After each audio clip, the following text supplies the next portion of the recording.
राधे राधे। आपका स्वागत है आपके अपने चैनल कान्हा पर। आज हम बात करेंगे गौ का मूल्यांकन।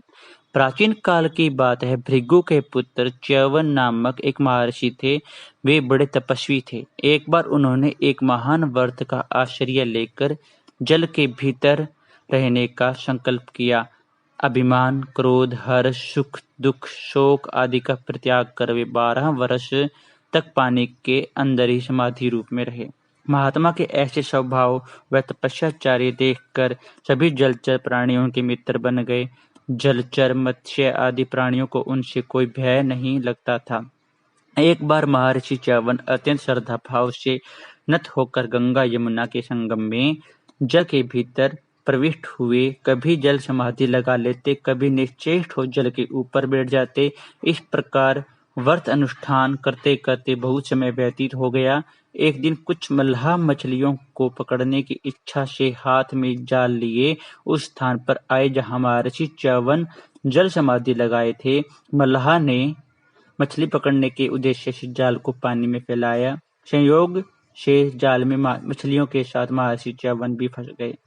मल्लाह जाल खींचने लगे तो उन्हें अधिक बल लगाना पड़ा। वे समझे कि आज कोई बहुत बड़ी मछली या जल जंतु भी जाल में फंस गया है। उन्होंने पूरे जोर से जाल को खींचा।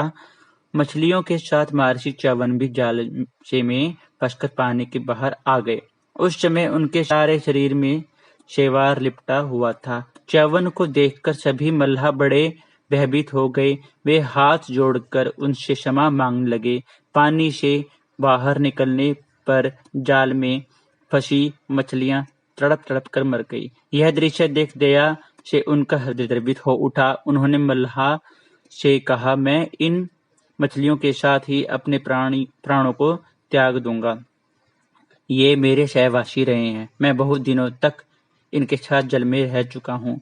मैं इनका साथ नहीं छोड़ सकता। चूंकि ये अब प्राण शून्य हो गए हैं, अतः मेरा जीवित रहना भी व्यर्थ है। मैं भी अब अपने प्राणों का परित्याग कर दूंगा। महर्षि की यह बात सुनकर मल्लाह भय से थरथर कांपने लगे, क्योंकि च्यवन जैसे महर्षि प्राणों तत्सर्ग में वे निमित्त बने रहते थे। वे उन्हें उसी अवस्था में वैसा ही छोड़कर दौड़े दौड़े राजा नहुष के पास पहुंचे और सारी घटना उन्हें निवेदित की। राजा नहुष ने उनकी बात बड़े ध्यान से सुनी और वे अति प्रसन्न हुए कि एक ऐसे महात्मा आज उन्हें कृतार्थ करने ही हैं वाले हैं कि इस रूप में यहाँ आए हैं। वे इस भगवत कृपा से समझकर मंत्री को, पुरोहितों को तथा मल्लाहों के साथ शीघ्र ही उस स्थान पर पहुंचे। उन्होंने अत्यंत विनय पूर्वक हाथ जोड़कर देवताओं की सत्यवर्ती महात्मा च्यवन को प्रणाम किया और विधि पूर्वक उनका पूजन किया और पूछा कि प्रभु, आज्ञा के लिए सेवक उपस्थित है, उसे आज्ञा देकर अनुग्रहित करिए। महर्षि बोले, राजन, आज इन मल्लाहों ने बड़े परिश्रम से मछलियों के साथ मुझे भी जाल में फंसाकर यहाँ बिठा लिया है और मैं इनके साथ ही निकला हूँ और ये अत्यंत भयभीत हो गए हैं। इन्हें मछलियों भी तृप्त नहीं हो सकती है। इनकी आजीविका कैसी चलेगी? अतः आप इन मछलियों के साथ ही मेरा भी मूल्य चुकाकर इन्हें दे दीजिए, ताकि इनकी जीवनचर्या भी चल सके। तब राजा नहुष ने अपने पुरोहितों से कहा, पुरोहित जी, इन मल्लाहों से महर्षि के मूल्य के अनुसार 1000 अश्रफियां दे दीजिए। यह सुनकर महर्षि च्यवन बोले, राजन, क्या मेरा मूल्य 1 सहस्त्र मुद्राएं ही हैं? क्या मैं इतने ही मुद्राओं में बेचने योग्य हूँ? आप अपनी बुद्धि से ठीक ठीक निश्चित कर मेरा मूल्य निर्धारित कीजिए। नहुष ने कहा, विप्रवर, इन निषादों को 1,00,000 मुद्रा दे दीजिए। ऐसा कहकर पुनः वे महर्षि बोले, क्या यह मेरा मूल्य है? च्यवन बोले, राजन, मुझे 1,00,000 रुपए में बांधिए मत। आप अपने मंत्री पुरोहितों से उचित परामर्श कर मेरा मूल्य निर्धारित कर लीजिए। राजा मंत्री पुरोहितों से विचार किए बिना 1 करोड़ मुद्रा मल्लाहों को देने के लिए पुरोहितों से कहने लगा। महर्षि ने पुनः निषेध किया। फिर राजा ने अपना आधा राज्य देने को कहा। इस पर भी महर्षि ने मना किया। आपका आधा या सारा राज्य भी मेरा उचित मूल्य नहीं है। यदि आपको ठीक से समझ में न आए तो ऋषियों ब्राह्मणों से विचार कर लीजिए। यह सुनकर राजा नहुष अत्यंत दुखित हो गए। उन्होंने कुछ सुझा न पा सके और तब उन्होंने मंत्रियों और पुरोहितों से इस विषय में विचार किया। ही समय फल मूल का सेवन करने वाले एक दूसरे वनवासी मुनि राजा नहुष के समीप आए और राजा से कहने लगे, राजन, आप दुखी न होइए, मैं इन महर्षि को संतुष्ट कर दूंगा और इनका उचित मूल्य भी आपको बता दूंगा। आप मेरी बात को बड़े ध्यान से सुनिए। मैंने कभी हास परिहास में असत्य भाषण नहीं किया है, हमेशा मैं सत्य ही बोलता हूँ, अतः आप मेरी बातों पर शंका मत कीजिएगा। राजा नहुष ने कहा, प्रभु, मैं बड़े संकट में हूँ, मेरे कारण एक महर्षि अपने प्राणों का त्याग कर दे, यह अच्छा नहीं। यदि इनका उचित मूल्य आप बता दें तो यह आपका बड़ा अनुग्रह होगा। इस प्रकार भयंकर कष्ट में मुझे मेरे राज्य तथा मेरे कुलों की रक्षा कीजिए। यह सुनकर गोजात मुनि कहने लगे, राजन, ब्राह्मण और गौएं एक ही कुल के हैं, परंतु ये दो रूपों में परिवक्त हैं। ब्राह्मण मंत्र रूप हैं तो गौएं हविष्य रूप हैं। ब्राह्मणों तथा गौओं का मूल्य नहीं लगाया जाता, इसलिए आप इनकी कीमत में एक गौ प्रदान कीजिए।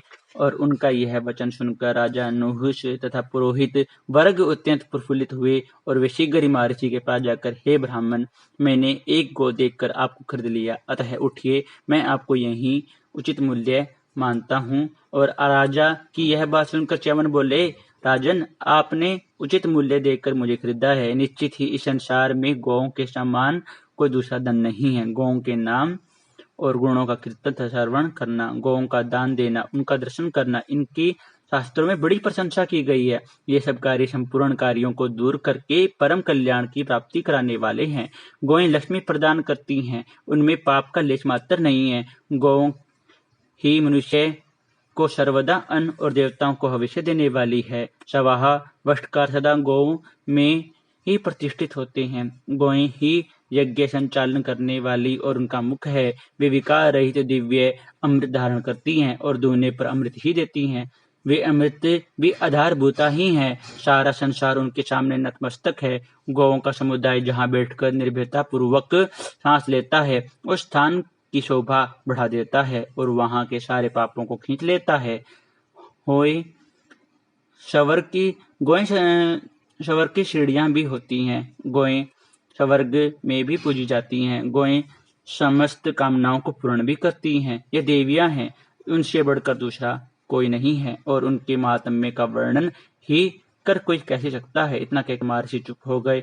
तब निषादों ने राजा द्वारा प्राप्त गौओं को ग्रहण करने की महर्षि की प्रार्थना की। महर्षि ने उनकी प्रार्थना स्वीकार कर ली और कहा, इस गोदान के प्रभाव से तुम्हारे सारे पाप ताप नष्ट हो गए। अब तुम शीघ्र ही इन मछलियों के साथ स्वर्गलोक को प्राप्त करोगे। महर्षि च्यवन ऐसा कह ही रहे थे कि ये मल्लाह और मत्स्य समूह स्वर्गलोक को जाने लगे। उन्हें स्वर्ग की ओर आते देख राजा नहुष को बड़ा आश्चर्य हुआ। तब गोजात उन महर्षि तथा च्यवन मुनि ने राजा नहुष को भी वर मांगने के लिए कहा। राजा ने धर्म से, बुद्धि के रहने तथा भगवत भक्ति का वर मांगा। उनके तथास्तु कहने पर राजा ने उन दोनों ऋषियों को विधिवत पूजन किया और तदंतर महर्षि च्यवन अपने आश्रम पर चले गए और गोजात मुनि भी अपने स्थान की ओर प्रस्थान किया। राधे राधे। आपका अपना चैनल कान्हा।